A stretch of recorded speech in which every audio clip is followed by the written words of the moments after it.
Today, I have another batch of Switch eShop deals for you all at 10 under $10 or your regional equivalent covering the US, Canada, UK, EU and Australia. Now later in the video then I do have a winner to announce for a $10 eShop gift card, and I do have one more to give away. To enter, drop a comment down below and that winner will be announced in next Thursday's video. Also, some exciting news, I have another Nintendo Switch OLED giveaway coming up here on the channel. Now I did not see that coming myself in January, but I'm excited to bring it to you all, and it will be starting on Sunday of this week, so watch out for a video for all of the details this weekend. Now it will take place then over a couple of weeks, so do subscribe, that supports the channel, and turn on those notifications so you don't miss out. Finally, do know with today's games, I covered a lot of the heavy hitters in last Thursday's video, so I've linked that down below, and most of those they are still live. So we've got Spiritfarer to kick us off. It's matching the low with 66% off, and the common explanation here is that it's almost a 3D Hollow Knight, and I can absolutely see that, but I'd also throw in a dash of Zelda too. Now overall the combat's great fun, the exploration feels solid, and the highlight for me, it has to be the upgrades and then the challenge rooms. These are essentially platforming challenges. The world's unique to a kingdom that is crumbling, and you are now out to uncover the secrets of this forgotten world.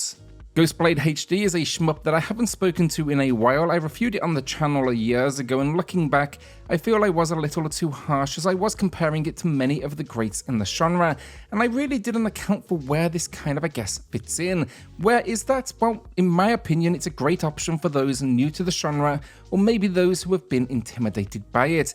Now, I definitely wouldn't recommend it for veterans, but for everyone else, I like the visuals, the controls are good, and there's a lot of flexibility when it comes to customizing the difficulty. Also then as well, it's just relaxed with its take on bullet hell. It's 70% off and matching the low price, and yes, it is an old video now, but I'll still link my review in the pinned comments. Party Hard is on sale with 75% off and matching the low price. It was released to some controversy, but I had a blast. It's a stealth strategy game where you head to locations and essentially just kill everyone. It's all then presented in this isometric style. Now, why are we on these rampages? Well, because your neighbors are throwing a party at 3 AM, you do not like this, and killing is your solution. There are 19 levels, a great soundtrack, different abilities, and then clear requirements do change as you do progress. Also, just overall, I think it is great fun. Now, there is a sequel to which we will speak to on another video, but that is a great continuation as well. The Final Station released back in 2017. I haven't spoken to this game in years. Now, if you've seen the movie Snowpiercer, the concept is very similar. If you haven't watched that movie, you definitely should. It is incredible. But basically here, the idea is we are traveling the dying world on a train while looking after passengers. Now, these individuals keep the train operational, and they ensure you reach that next station. So here then, the game changes. It's side-scrolling shooting, crafting, and exploration. On top of that, we can add perks as well. Really enjoyed this all of those years ago when I played it, and 75% off matches the low price. WRC 10 is a game I featured on the channel recently in my top 25 races. I'll be linking that down below, and yes, there has been a WRC game released since this entry, but I believe personally this was the last good one. Generations just had performance issues. Now, I'll be the first to say it with this game, it is ugly, but the gameplay itself is solid with a comprehensive selection of cars, tracks, and of course an in-depth career mode. Now, unfortunately, being a racer on the Switch comes with its own unique challenges, mainly the lack of analog triggers, meaning acceleration control can be difficult, but you can assign that to the right stick if you can get used to it. I can still work around it personally, and this, it's 90% off, matching the low price.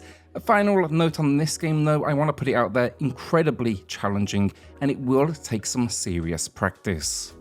Punch Club gets 75% off and matching the low price. This was one I really enjoyed, but it definitely got some mixed reviews. Most seem to point out it can be a bit of a grind, which I will not deny. It did get a sequel as well, one I'm still picking up to this day, but the gameplay here is essentially a simplistic management game where you control the life of a fighter, so think work, diet, and sleep. And I find it incredibly addictive. Then once you are ready as well, you throw them into battle, and here we assign the different moves that they will use in action. Essentially, it's really a game of impacting stat bars, and I know it doesn't sound all of that appealing, but you mix it in with the pixel art style and the chiptune soundtrack, and I think it's a winner where you can pass hours before you know it. Cannon Dancer was stuck in arcades for years, but we finally got a console release. Now I do think the full price is too expensive, but you're paying for the luxury of finally having easy access to this experience. Now this 70% off, matching the low price, for genre fans in my opinion makes it a no-brainer. Basically it's a spiritual successor to Strider, and the fantastic platforming from that carries over. It's also incredibly challenging, but it does at least have a few difficulty options so you can kind of work your way towards it. I will admit though, crushed me more than a few times.